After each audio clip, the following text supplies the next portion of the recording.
स्वामी समर्थ. श्री स्वामी समर्थ. तर आपल्या Sayali lifestyle channel मध्ये आणि आजच्या नवीन अशा छानशा व्हिडिओ मध्ये मी सायली आणि श्री तुम्हा सर्वांचं मनापासून खूप खूप स्वागत आहे. तर कसे आहात तुम्ही? नक्की मस्त आणि मजेत असणार आहे. आणि आपल्या आजच्या छानशा व्हिडिओला सुरुवात करूया. ऍक्च्युली आज व्हिडिओला लेट सुरुवात केलेली आहे. लेट म्हणण्यापेक्षा आता तुम्ही इथे बघू शकता की वाजलेले आहे 1:30, म्हणजे 1:30ला अजून 2-3 मिनिटं बाकी आहेत. आणि श्री स्कूलवरून आता जस्ट आलेला आहे, म्हणजे येऊन 20-25 मिनिटं झाले असेल. ड्रेस चेंज केला, फ्रेश झाला, इथे टीव्ही लावला होता आणि टीव्हीला काय बघत होता रे? स्टोरी बघत होता. खूप दिवसातून काहीतरी चांगलं टीव्हीला बघत होता श्री, की नाही? तर तो असंच त्याला स्कूलमध्ये स्टोरी शिकवली, तर त्याला बघायचं होतं की ती युट्यूबला दिसते की नाही, आहे की नाही. सो तो सर्च करत होता. तोपर्यंत मी घर वगैरे झाडून घेतलं, कारण की आज माझं काहीच आवरलेलं नाहीये. अजून भांडे आणि कपडे सुद्धा बाकी आहेत, कारण की सकाळी ना मी आपलं सायली फॅशन डिझायनर या चॅनलवर व्हिडिओ लागतो, म्हणजे रोजचा असतो. सो तो शूट करत होती, त्यामध्ये बराचसा टाइम गेलेला आहे. आणि त्यानंतर थोडंसं म्हणजे व्हिडिओचंच काम चालू होतं, त्यामुळे तसं बघायला गेलं तर खूप लेट झालेला आहे. आणि आता मी श्रीला जेवायला देते आणि माझा पण उपवास आहे. तर मग असं मी जास्त उपवासाला काही खात नसते, पण म्हटलं की चला आता थोडेसे चिप्स तळून घेते मी आणि मग नंतर धुणं भांडे करून घेईल. त्याचबरोबर मला साड्यांना आज पिको फॉल सुद्धा करायचा आहे. तर बघूयात. तसं बघायला गेलं तर खरं तर आधीच व्हिडिओ काढून खूप थकल्यासारखं झालेला आहे. जर टाइम मिळाला तर दुपारी थोडासा आराम करेल, किंवा नाहीच मिळाला, कारण की आता तर 1:30 वाजलेले आहेत. तर आता त्याचं जेवण आणि माझं पण होतं तर अर्धा तास तर जाणार, 2 वाजतील. त्यानंतर धुणं भांडे म्हटल्यावर कपडे वगैरे तर 3 पण होऊ शकतात. सो बघूयात. आणि मग त्यानंतर मग पुढे करेल आता पिको फॉल, म्हणजे फॉल अजून धुवून पण ठेवायचे आहे. आता विचार केला होता की धुवून ठेवावेत, पण आता असं कसं तरी व्हायला लागलं. सकाळपासून बराच टाईम झालेला आहे, काहीच खाल्लेलं नाही, उपवास असल्यामुळे नाश्ता वगैरे काहीच नाही. सो म्हटलं ते खाऊन घेऊयात. तर मग मी ते श्रीला जेवायला देते आणि मग मी पण जेवण करून घेते आणि मग मी पुढे तुमच्यासोबत कंटिन्यू करते, ठीक आहे? सो चलो मग. चला मग सगळ्यात आधी आता म्हटलं कढई तापवायला ठेवूयात आणि त्यामध्ये मी तेल टाकून घेतलं. खरं तर माझ्याकडे ही एक छोटी कढई आहे, ज्यामध्ये मी छोटं मोठं काही तळायचं असलं इमर्जन्सी तर त्यासाठी यूज करत असते. आता बारीक गॅसवर मला असं वाटतंय की ती जी काही कढई आहे तर ती तापू द्यावी. तोपर्यंत मी श्रीला जेवायला पण देते, म्हणजे मग त्याचं हळूहळू निवांत चालेल. सो चिप्स वगैरे काढून ठेवलेले आहेत. खरं तर आता माझ्याकडे खूप कमी चिप्स उरलेले आहेत आणि तसंही मी स्वतः करत नसते, तर मला मम्मी करून देत असते. सो बघूयात, आता उन्हाळ्यात गेलं की मी तिच्याकडून पुन्हा घेऊन येईल. ती माझ्या वाटेची पण करते, कारण मला एकटीला इथे टाईम मिळत नाही एवढं काही करायला. सो असो, आत्ताचं तर होऊन जाईल, नंतरचं नंतर बघूयात. तर बघा, मग मी आता बारीक गॅसवर इथे हे जे काही तेल आहे ते हे तापवायला ठेवते. गॅसही बारीक करते आणि श्रीला मी इथे जेवायला दिलेलं आहे. तर आज बनवलेली आहे मी भेंडीची भाजी, जी श्रीला खूप आवडते. कधी कधी तो नौटंकी करतं, बट ठीक आहे, चला आज तरी तो खाईल असं वाटतंय. तसं मी त्याला म्हटलं की पटपट खाऊन घे, माझं खूप काम आहे. तर बघूयात आता त्याचं स्पीड कसं आहे कसं नाही ते. त्यानंतर अजून तेल तापतच होतं, तर म्हटलं तोपर्यंत फॉलही धुवून मी सुकायला ठेवते, कारण की खाऊन झाल्यावर मला आधी मी म्हटल्याप्रमाणे कपडे आणि भांडे करायचे आहे. तर मग हे सुकतील तोपर्यंत आणि मग नंतर प्रेस करता येईल.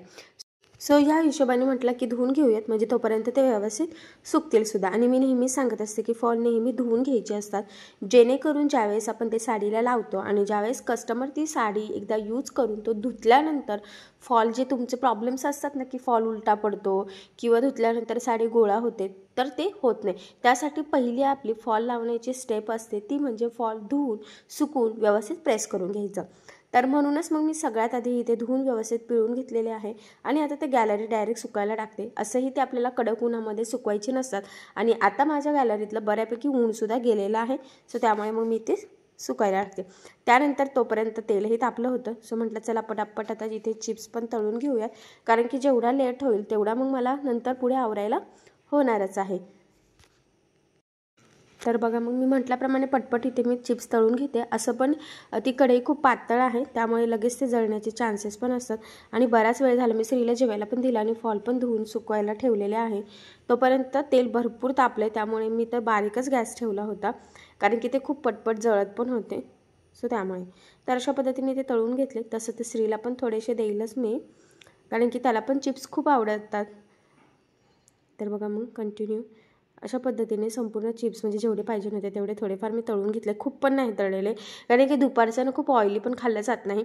पण आज नेमकी साबुदाणा भिजत टाकलेला नव्हता, सो काय करावं ते कळत नव्हतं. घरामध्ये राजगिरीचे लाडूसुद्धा होते, सो म्हटलं चला तेही घेऊयात. तर इथे 2 घेतलेले आहेत, एक श्रीसाठी आणि एक माझ्यासाठी, कारण श्रीला राजगिरीचा लाडूसुद्धा खूपच आवडतो. तर फायनली मी आता जे काही फॉल धुतले होते तर ते सुकलेले पण आहेत आणि इथे प्रेस करायला घेतलेले आहे. तर बघा मी ना आता खरं तर ना संध्याकाळचे 6:15 वाजलेले आहे, कारण मी म्हटल्याप्रमाणे माझं काम आवरलं आहे. श्री आणि मी थोडीशी झोप काढलेली आहे, कारण खूप थकल्यासारखं झालं होतं. तर म्हटलं एवढं उन्हाचं काम करण्यापेक्षा आपण उठल्यावरच करूयात. आणि श्रीलासुद्धा आता होमवर्कला साईड बाय साईड मी इथे बसवणारच आहे. तर मग उठल्यानंतर फ्रेश झालो, चहा वगैरे मी घेतलेला आहे आणि त्यानंतर कामाला लागले. आता बघूयात आता किती काम होतं आहे माझं पटपट. तर माझं असं डोक्यात आहे की स्वयंपाकाला लागायच्या आत हे फॉल प्रेस करून साडीला एक साईडने जो काही पिको आहे, एका साडीला दोन्ही साईडने आहे, नाही ॲक्च्युली दोन्ही साईडला 2-2 साईडने आहे, तर ते पिको आणि एक साईडने मशीनवर फॉल लावून झाला तर मग जेवणानंतर मी हातशिलाई करेल. सो असा माझा विचार आहे. बट बघूयात तो किती सक्सेस होतो किती नाही. महत्त्वाचं म्हणजे ज्यावेळेस तुम्ही फॉल धुतल्यानंतर तो सुकवतात, तर बघा मी झोपण्याच्या आधीच आतमध्ये आणून ठेवला होता, कारण की मी नेहमी म्हणत असते फॉल लावताना तो खूप कडक असा सुकवायचा नाही.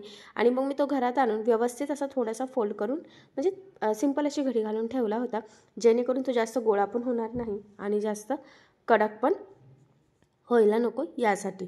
तर बघा मग अशा पद्धतीने मी इथे कडक अशी इस्त्री करायची आहे खरं तर, म्हणजे जसा नवीन होता ना तसाच दिसला पाहिजे अशा पद्धतीने. आणि मग मी तो ह्या पद्धतीने फोल्ड करून व्यवस्थित ठेवते, जेणेकरून पुन्हा तो खराब व्हायला नको आणि साडीला लावणंसुद्धा मला खरं तर या स्टेपमुळे सोपं जाईल. लगेचच आता जो काही दुसरा फॉल आहे तर तो सुद्धा मी इथे प्रेस करून घेते. आणि श्रीचं तर इथे काहीतरी चालू आहे, कारण की त्याला ना होमवर्कला बसायचं आहे. पण मी त्याला म्हटलं मी एवढं प्रेस करते आणि मग तू होमवर्कला बस आणि तुझ्याकडे लक्ष ठेवता ठेवता मी मशीनवर फॉल लावून घेते. तर तो पण ओके बोललेला आहे. तोपर्यंत तो बुक्स वगैरे काढून ठेवतो असं म्हटला होता. आणि बघा मग जर जास्त कडक जर का फॉल झाला ना तर तो आपल्याला प्लेन इस्त्री करायला टाईमसुद्धा लागतो. त्यामुळे शक्यतो घरात तुम्ही नॉर्मल फॅनखाली 10 मिनटं जरी सुकवला तरीसुद्धा चालतं आणि थोडंसं ओलसर असताना इस्त्री केली तरी चालेल. पण खरं तर मला दुपारी खूप कंटाळा आला होता आणि खरं तर खूप थकल्यासारखं झालं होतं. म्हटलं थोडासा रेस्ट केला की संध्याकाळी मग व्यवस्थित काम पटकन करता येईल.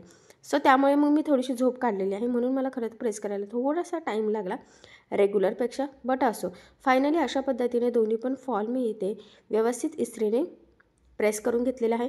सो आपली दुसरी स्टेप कंप्लीट झालेली आहे की मी तुम्हाला सांगितलं होतं पहिल्यांदा ते धुवून घ्यायचे आणि त्यानंतर ते इस्त्रीने प्रेस करायचे. आता आपल्याला मशीनवर ते लावायचे आहे. तर माझ्याकडे मल्टीफंक्शनची ही मशीन आहे, तर यावर मी पिको फॉल, काज बटन, त्याचबरोबर ब्लाऊजला इंटरलॉक वगैरे हे सगळं करतच असते. तर ही इलेक्ट्रिक मशीन आहे मल्टीफंक्शनची. तर चला मग मी इथे पिन लावून घेतलेली आहे व्यवस्थित. मशीन थोडंसं पुसून घेते, कारण की एवढा जरा यूज नव्हता त्याचा. तसंही मी झाकून ठेवतच असते. त्यानंतर इथे बॉबिन भरून घेते. आधीची भरलेली आहे की नाही ती पण एकदा चेक करते. जर मॅचिंग असेल तर भरण्याची गरज पडणार नाही. तर होती ग्रीन कलरची ऑलरेडी भरलेली. सो मी इथे लगेच बॉबिन केस लावून घेतली आणि आता म्हटल्याप्रमाणे इथे लगेचच वरच्या साईडचा धागा ओवून पिको करायला सुरुवात करते. तर एक एक साडी करेल. खरं तर दोन्ही पण आता मला करायचेच आहे, पण म्हटल्याप्रमाणे मला हे करता करता श्रीचा होमवर्कसुद्धा घ्यायचा आहे आणि जर असं असेल तर मग त्यासाठी मला थोडासा टाईम जास्त लागतो. बट असो, त्याचा होमवर्क पण इम्पॉर्टंट आहे. तर बघा ही आहे पैठणी छान अशी साडी ग्रीन कलरची आणि याला तर आपल्याला दोन्ही पण साईडला पिको करायचं आहे, कारण काठपदर साडी असते की शक्यतो दोन्ही साईडला पिको हे आपल्याला करावंच लागतं. अजून महत्त्वाचं म्हणजे माझ्याकडे ही जी काही मल्टीफंक्शनची मशीन आहे यावर पिकोची टीप आपल्याला छोटी मोठीसुद्धा करता येते. मग ते साडीवर डिपेंड असते. ज्या वेळेस आपली डेली यूजची एकदम सुळसुळी साडी असते अशा वेळेस एकदम छोटी टीप घेतली तर एकदम फाईन असं पिको होतं. आता इथे पैठणी साडी आहे त्यामुळे जरा मी मीडियम साईज सेट करून घेतलेली आहे आणि इथे पिको करते. खरं तर पिको करायला खूप टाईम लागतो, कारण की जी काही टीप असते ना ती पूर्ण गोलाकार असते आणि आपल्याला साडीसुद्धा गोलाकारच पकडायची असते थोडी थोडी. तर याचा डिटेल व्हिडिओ म्हणजे फॉल धुण्यापासून पिकोची टीप कशी मारायची, हात शिलाई कशी करायची, तर हा संपूर्ण एकदम डिटेल व्हिडिओ आणि अगदी स्टेप बाय स्टेप जो काही व्हिडिओ आहे तर तो मी आपला जे काही दुसरा चॅनल आहे सायली फॅशन डिझायनर तर या चॅनलवर टाकलेला आहे. जर कोणाला फॉल कसा लावायचा, पिकोची जी काही टीप असते तर ती कशी मारायची, तर ते अगदी जवळून झूम करून दाखवलेलं आहे. जर तो व्हिडिओ तुम्हाला बघितलेला नसेल आणि बघायचा असेल तर मला कमेंट करा, किंवा असंही माझ्या लक्षात राहिलं. काय होतं, कधी कधी लक्षातच राहत नाही, तर मी तुम्हाला आपला आजचा हा जो काही व्हिडिओ आहे त्याच्या खाली पिन करते, जेणेकरून तो व्हिडिओ तुम्हाला इझिली मिळून जाईल. पण जर मी विसरलीस तर मला कमेंट करा, मग मी तुम्हाला त्या व्हिडिओची लिंक सेंड करते, ठीक आहे. तर बघा, मग दुसऱ्या साईडने पण मी इथे पिको करून घेते. आणि मी म्हटल्याप्रमाणे बऱ्याचदा आपल्याला काठ जर असेल तर टीप थोडी सेट करावी लागते. प्लेन साडी असेल तर मग थोडंसं बारीक टीप आली तरी चालते. तर ह्या छोट्या मोठ्या गोष्टी आपल्याला प्रॅक्टिसने किंवा जास्त काम करून लक्षात येतं. साडी, वेगवेगळ्या प्रकारच्या साड्या आपण ज्यावेळेस हाताळतो, त्यांना पिको करतो, फॉल लावतो, तर अशा वेळेस आपल्याला काही काही गोष्टी आपल्याच कळतात. सो त्यामुळे नवीनच पिको फॉल वगैरे शिकत असाल तर लगेच टेन्शन घ्यायचं काही काम नाही, व्यवस्थित होतं ते, त्यात एवढं काही विशेष नाही, ठीक आहे. सो बघा, मग अशा पद्धतीने आता आपण ही म्हणजे दुसऱ्या साईडने साडीला जिथे पिको करायचं होतं ते तिथे पण करून घेतलेलं आहे. एकदम व्यवस्थित फाईन, मी अतिशय व्यवस्थित करत असते. आणि खरं तर ह्या मशीनवर ना फिनिशिंग पण खूप सुंदर येते. तुम्ही जर ह्या मशीनचा पिको बघितला ना जवळून, तो इतका छान दिसतो ना, खूप म्हणजे खूप मस्त अशी फिनिशिंग येते. जर तुमचा विचार जर असेल पिकोफॉलची मशीनची, तर तुम्ही असं मल्टीफंक्शनची घेऊ शकतात, जेणेकरून तुमचे 2-3 फायदे होईल. यावर नॉर्मल आपली शिलाई असते, बरेचसे एम्ब्रॉयडरी वर्क करता येतात, ओढणीवर झालं, ड्रेसवर, नेकवर वगैरे. आणि पिको तर करताच येतं, त्याचबरोबर इंटरलॉक वगैरे, काजं, बटन, ह्या बऱ्याचशा गोष्टी ह्या मशीनमध्ये आपण करू शकतो. सो अशा पद्धतीने बघा, मग ही जी काही साडी आहे तर याचे पिको करून झालेलं आहे. आणि आता मी फॉल लावायला सुरुवात करते. तर बघा, सुरुवातीला आपल्याला खरं तर ना 10 इंच तरी सोडून आपला हा फॉल लावायचा असतो. तर साडी उलटी ठेवायची असते आणि काठाला बरोबर फॉल ठेवायचा असतो. नेसती साईड ठेवायची असते. हा पॉईंटसुद्धा खूप इम्पॉर्टंट आहे. तीसुद्धा खालचा पार्ट. बऱ्याचदा गडबडीत आपण वरच्याच पार्टला फॉल लावतो. जर नवीन शिकत असाल ना तर बऱ्याचदा अशा छोट्या मोठ्या चुका होतात. सो त्या होऊ देऊ नका. त्यासाठी अतिशय काळजीपूर्वक आपल्याला ह्या स्टेप बाय स्टेप आणि लक्ष देऊन खरं तर ह्या गोष्टी फॉलो करायच्या असतात. तर बघा, मग इथे फायनली ही साडी पिको करून झालेली आहे दोन्ही पण साईडने. त्याचबरोबर एक साईडने आपल्याला फॉल लावायचा होता, तर ते सुद्धा एकदम प्रॉपर फिनिशिंग सहित आपण लावून घेतलेलं आहे. आता मी म्हटल्याप्रमाणे याला मला हात शिलाई करायची आहे, तर ती मी नंतरच करणार आहे. आता ही साडी मी अशीच व्यवस्थित साईडला ठेवते. आणि याचा खरं तर जो पिको आहे ना, तर तो बघा एकदम फाईन असा व्यवस्थित आलेला आहे. आणि आता जी काही दुसरी साडी आहे ना, तर त्यालासुद्धा आपल्याला इथे एक साईडने पिको फॉल करून घ्यायचा आहे, म्हणजे हातशिलाई नंतर दोन्ही याला सोबतच करता येईल. तर ही जी काही साडी आहे ना, खरं तर यालासुद्धा आपल्याला दोन्ही साईडने पिको करून घ्यायचं आहे.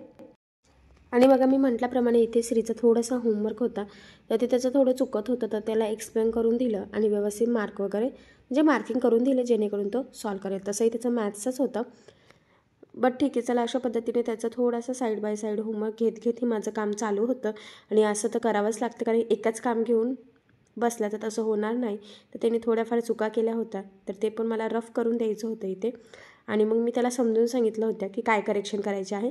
सो चला, आता ते करोपर्यंत इथे मी म्हटल्याप्रमाणे दोन्ही साईडला आपल्याला पिको करायचं आहे आणि फॉलसुद्धा लावून घ्यायचं आहे. तर उलटसुलट बाजू व्यवस्थित इथे चेक करायची. बऱ्याचदा काही साड्यांचं ना लक्षात पण येत नसतं की सरळ कुठली आहे आणि उलटं कुठलं आहे. सो असो, तर बघा, मग इथे आता मी फायनली पिको करायला सुरुवात केलेली आहे. तर बघा, मग आधीच्या साडीला ज्या पद्धतीने व्यवस्थित प्रॉपर फिनिशिंग सहित पिको केलं होतं, सेम त्याच पद्धतीने ह्या साडीलासुद्धा पिको करून घेणार आहे.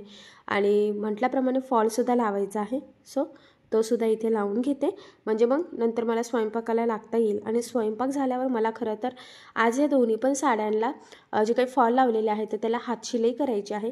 बट बघूयात आता पुढे किती काम होतं किती नाही. असंही आज ना खरं तर सकाळपासून खूप काम झालेलं आहे, खूप धावपळसुद्धा झालेली आहे.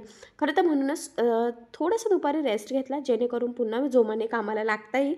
सो या हिशोबाने. बट असं बघूयात आता शेवटपर्यंत किती काम होतं किती नाही ते. आणि बघा, मग फायनली आता दोन्ही साईडने पिको झालेला आहे. आणि एक साईडला इथे मी फॉलसुद्धा लावून घेत आहे. तर मी म्हटल्याप्रमाणे जेवढं अंतर स्टार्टिंगला सोडवायला लावलेलं आहे ते तेवढं सोडायचं आहे.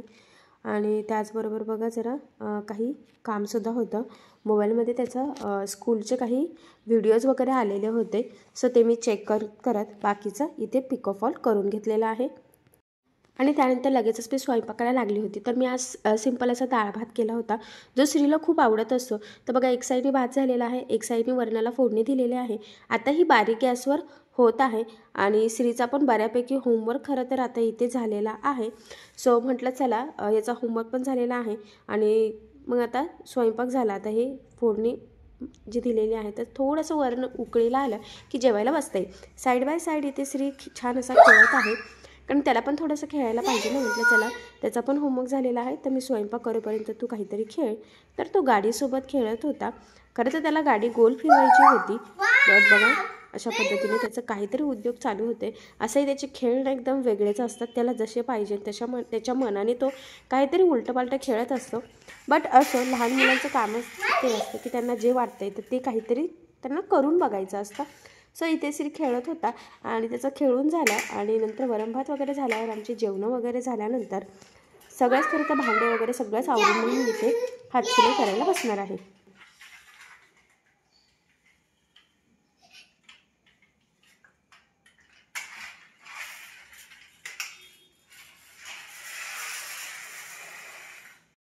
तर बघा, मग फायनली माझं आता सगळं आवरून झालेलं आहे आणि मी म्हटल्याप्रमाणे इथे मी आता हातशिलाई करायला बसलेली आहे. तसं टी व्हीला एक सिरियल लावून दिलेली आहे, तेवढंच थोडंसं टाईमपास म्हणून, आणि म्हटलं हातशिलाई करून घेऊ. तर बघा, लक्ष राहू द्या की जी काही हातशिलाई असते तर ती आपल्याला अशा पद्धतीने करायची असते की ती वरच्या साईडने दिसली नाही पाहिजे, फिनिशिंग एकदम प्रॉपर आली पाहिजे. तर तो सुद्धा जो काही मी म्हटलं ना पिको फॉलचा डिटेल व्हिडिओ टाकलेला आहे, तर त्यामध्ये हातशिलाई कशा पद्धतीने केली गेली पाहिजे तर हे सुद्धा सांगितलेलं आहे. आता सध्या तुम्ही आता बघाल की मी डायरेक्ट फरशीवर सरळ साडी ठेवून घेतलेली आहे. खरं तर मला आता अशा पद्धतीने हातशिलाई करणं जरा सोपं जातं आहे आणि पटपटसुद्धा होतं आहे, कारण पाटावर जरी ठेवलं तरी ते जरा थोड्या वेळाने ते सेम पकडावं लागतं आणि कधी ते वरखाली फॉल होऊ शकतो, गोळा वगैरे होतं बऱ्याचदा हातशिलाई करताना. तर एवढ्यामध्ये मला ना डायरेक्ट असं पद्धतीने हातशिलाई करणं खूप सोपं जातं आहे. तर मग मी असंच करत असते की खाली डायरेक्ट साडी ठेवून घेते आणि मग डायरेक्ट इथे हातशिलाई करायला सुरुवात करते. तर तुम्हीसुद्धा तुम्हाला जसं कम्फर्टेबल वाटत असेल तर त्या पद्धतीने तुम्ही इथे करू शकता, काही प्रॉब्लेम नाही. आणि श्रीचंसुद्धा जेवण वगैरे झाल्यानंतर तो पुन्हा ती गाडी घेऊन खेळायला लागला आहे. कसं असतं ना, कधी मुलांना एकच टॉईज खूप आवडतं आणि त्याबरोबरच ते खेळत असतात आणि कधी तो इतकं टॉईज काढून ठेवतो तरीसुद्धा त्याला काय खेळावं हे सुचत नाही. आणि त्याचा होमवर्क झाल्यापासून मी मगाशी दाखवल्याप्रमाणे तीच गाडी तो सतत खेळत आहे आणि त्याला त्यामध्ये खूप इंटरेस्ट येत आहे. सो असं तो खेळतो आहे आणि माझंसुद्धा इथे हातशिलाईचं काम चालू आहे. पण मी तुम्हाला सांगेल, आता मी पुढे काही शूट केलेलं नाही आहे, पण माझी फक्त ही एवढी एकच साडी करून झालेली आहे. कारण की मी तुम्हाला म्हटल्याप्रमाणे सकाळपासून इतकं काम झालं ना की मला ना जेवण झाल्यावर पण खूप कंटाळा आला होता आणि जे काही टार्गेट ठरवलं होतं ते कम्प्लीटच झालेलं नाही आहे. एक साडी माझी राहिलेली आहे, बट असो आता ती साडी मी दुसऱ्या दिवशी सकाळीच करणार आहे किंवा दुपारी वगैरे, पण आता तर काही करणार नाही आहे. फक्त आज एवढी एकच साडी झालेली आहे. फक्त एवढंच आहे की जे दुसऱ्या साडीला पिको वगैरे आणि फॉल एक साईडने मशीनवर लावून झालेला आहे, हातशिलाई बाकी आहे, बट असं आता मी ते उद्याच करणार आहे. आणि इन शॉर्टमध्ये मी तुमच्यासोबत आजचं माझं रुटीन शेअर केलेलं आहे आणि आपला आजचा व्हिडिओ आपण इथेच थांबूयात. सो तुम्हाला आपला आजचा व्हिडिओ कसा वाटला, आणि खरं तर ना पिको फॉलच्या खूप काही महत्त्वाच्या टिप्स अँड ट्रिक्स तुमच्यासोबत मी शेअर केलेल्या आहे, जेणेकरून त्या टिप्स फॉलो करून तुम्हालासुद्धा पिको फॉल करणं खूपच सोपं जावं यासाठी. ठीक आहे. सो चला मग आता आपण आपला आजचा व्हिडिओ इथेच थांबूयात आणि तुम्हाला आपला आजचा व्हिडिओ कसा वाटला हे मला कमेंट करून नक्की कळवा. त्याचबरोबर आपला व्हिडिओ आवडला असेल तर व्हिडिओला लाईक करायला विसरू नका आणि असेच नवनवीन छानसे व्हिडिओज बघण्यासाठी आपल्या सायली लाईफस्टाईल या चॅनलला लाईक करा, शेअर करा आणि सबस्क्राईब करायला विसरू नका. ठीक आहे. सो चला मग भेटूया पुन्हा नवीन अशा छानशा व्हिडिओमध्ये. तोपर्यंत टेक केअर, काळजी घ्या. आणि आपला आजचा व्हिडिओ शेवटपर्यंत पूर्ण बघितल्याबद्दल thank you so much. Bye bye.